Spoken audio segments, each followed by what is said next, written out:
আসসালামু আলাইকুম। আজকের এই ভিডিও থেকে আমরা এই লেটার ডিজাইনটা তৈরি করা শিখব। তো এই ডিজাইনটা তৈরি করা খুবই সহজ এবং আপনি এক দেখাতে আপনি সম্পূর্ণ ডিজাইনটা তৈরি করতে পারবেন। আরেকটা বিষয় হচ্ছে, আপনারা অনেকেই আমাকে ফোনের মাধ্যমে এসএমএস এর মাধ্যমে অনেক জায়গায় আপনারা সুনাম বলেন যে হ্যাঁ, আপনার বোঝানোর ধরন সুন্দর আছে, আপনি যেভাবে করে শিখান সেভাবে আসলে খুব সহজে শিখতে পারি। এখন শিখতে ঠিকই পারেন, কিন্তু এই যে ভিডিওতে লাইক দেন না, কমেন্ট করেন না, শেয়ার করেন না, এটা তো অন্যায় হইতেছে, তাই না? তো সেক্ষেত্রে আশা করতেছি যে ঈদের পরের আজকের এই প্রথম ভিডিওটাতে অবশ্যই আপনারা লাইক, কমেন্ট, শেয়ার করবেন এবং আপনাদের মূল্যবান মতামতটা অবশ্যই জানাবেন। তো চলুন আমরা আজকের এই লেটার ডিজাইনটি তৈরি করা শিখি। প্রথমেই হচ্ছে আমরা যাব টাইপ টুলে আমরা বড় হাতের একটা এ লিখে নিব। তো আমি বড় হাতের একটা এ লিখে নিলাম, এটা অনেকটাই ছোট দেখা যায়। আমি অল্টার শিফটটাকে ধরে এটাকে প্রয়োজন অনুযায়ী বড় করে নিলাম। এবার এখানে আমাদের যে ফন্টটা রয়েছে এই ফন্টটাকে আমরা কি করব, এটা বিভিন্ন প্রকার ভেরিয়েন্টের রয়েছে। যেমন এখানে হচ্ছে আমি এই ফন্টটার নাম হচ্ছে রোবোটো। তো আপনিও যদি আপনার কম্পিউটারে রোবোটো ফন্টটা না থাকে ডাউনলোড করে নিতে পারেন। অ্যান্ড দেন এখান থেকে যদি আমি ক্লিক করি তাহলে দেখেন বেশ কিছু ভেরিয়েন্ট রয়েছে। তো আমি এখান থেকে কি করব, ব্ল্যাক ইটালিক করব, তাহলে একটু এটা মোটা টাইপের হবে। তো এবার হচ্ছে আমরা যে কাজটা করব, এটাকে আমরা ক্রিয়েট আউটলাইন করব। তো ক্রিয়েট আউটলাইন করার জন্য রাইট বাটন ক্লিক করে আমি ক্রিয়েট আউটলাইনে ক্লিক করলাম, অ্যান্ড দেন এটা আমাদের ক্রিয়েট আউটলাইন হয়ে গেল। এবার অল্টার এবং শিফটটাকে ধরে প্রয়োজন অনুযায়ী আরেকটু বড় করে নিলাম। ওকে, আমি এতটুকুই রাখলাম। এবার হচ্ছে আমি যাব এখান থেকে লাইন সেগমেন্ট টুলে। তো প্রথমে মাউসের লেফট বাটনটা ক্লিক করে আমি এখানে একটা লাইন সেগমেন্ট টুল নিলাম এবং এখানে স্টকে আমি যে কোনো একটা কালার দিয়ে নিলাম, আপাতত ব্ল্যাক দিয়ে আমি এখান থেকে স্টকের ভ্যালুটাকে বাড়াই নিচ্ছি। আমি ধরেন আমার প্রয়োজন অনুযায়ী বাড়াই নিব। তারপর এখান থেকে ইউনিফর্ম থেকে আমি এই অপশনটাকে সিলেক্ট করে দিব। এবার এটাকে অল্টার এবং শিফটটাকে ধরে কিছুটা গ্যাপ রেখে এখানে রেখে তারপর কন্ট্রোল ডি প্রেস করে দিব, তাইলে এরকম একটা শেপ তৈরি হবে। এবার আমি তিনোটার মধ্যে রেড কালার দিয়ে দিচ্ছি।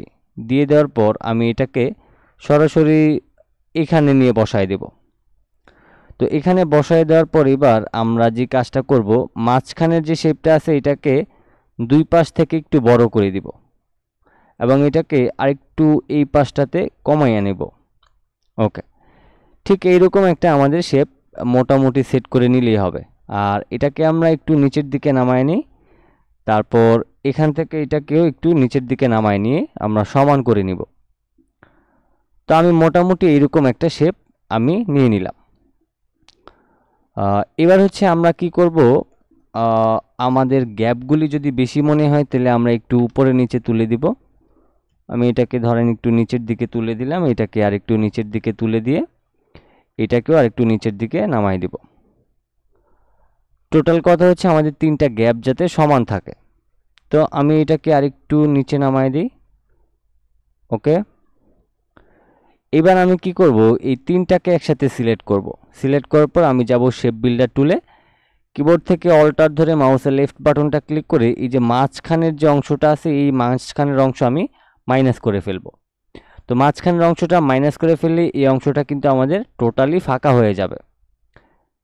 তো আমরা এখান থেকে এই মাঝখানের অংশটা কিবোর্ড থেকে অল্টার ধরে মাউসের লেফট বাটনটা ক্লিক করে ফাঁকা করে নিলাম।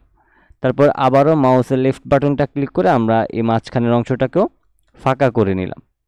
এবার এখান থেকে তিনোটাকে ধরে আমি স্টকের ভ্যালুটাকে কিছুটা কমিয়ে রাখবো, কারণ এটা এত বড় রাখলে দেখতে খারাপ লাগবে, এই জন্য আমি এটাকে কমিয়ে নিলাম। আমি এটাকে আর একটু নিচের দিকে নামায় নিই, তারপর এটাকে আমি একটু নিচের দিকে নামায় নিব, কারণ এত বড় গ্যাপ থাকলে আসলে দেখতে খারাপ লাগবে, এই জন্য আমি আমার প্রয়োজন অনুযায়ী আমি রাখবো।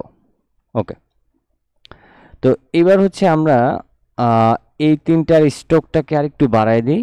তারপর এই যে এর যে অংশটা রয়েছে এটাকে সিলেক্ট করে রাইট বাটন ক্লিক করে আপনি আনগ্রুপ করবেন। তারপর আবারও সিলেক্ট করে আপনি রিলিজ কম্পাউন্ড পাথ করবেন, তাইলে এই অংশটা আপনি আলাদাভাবে সিলেক্ট করতে পারবেন।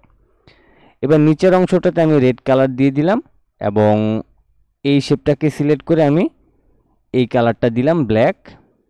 অবশ্যই এখানে স্টক থাকবে, ফিল কালার থাকবে না। দেন এটার মধ্যেও আমি এই কালারটা সেট করে দিলাম। তো এখন এইখানে কিন্তু আমাদের ডিজাইনটা অলরেডি হয়ে গেছে। এখন এইখানে আমাদের আরও বেশ কিছু কাজ রয়েছে, যেমন এই যে মাঝখানে যে গ্যাপগুলি আছে আমার কাছে মনে হচ্ছে অনেক বেশি হয়ে গেছে। এখন এগুলিকে কিভাবে কমাবো? এগুলিকে কমানোর জন্য আপনি নিচের তিনটাকে সিলেক্ট করবেন, আপনি একটু উপরের দিকে এগুলিকে ড্র্যাগ করে উপরের দিকে তুলে নেবেন। তো আমি উপরের দিকে তুলে নিলাম। এখন উপরের যে গ্যাপটা রয়েছে এটার সাথে অ্যাটাচড করার জন্য বা মেজারমেন্টটা ঠিক করার জন্য বা গ্যাপটা ঠিকঠাক রাখার জন্য আমি এটাকেও একটু উপরের দিকে তুলে দিলাম। ওকে, তাহলে এখন মোটামুটি আমাদের সব কিছুই ঠিক আছে। এবার আমি মাঝখানেরটাকে কিছুটা বাড়ায় নিচ্ছি এবং এই যে নিচের যে শেপটা রয়েছে এই নিচের শেপটাকে আমি যতটুকু পারি এই দিকটাতে একটু চাপায় নিব। আমি এটাকে ধরেন এরকম একটা শেপে রাখছি।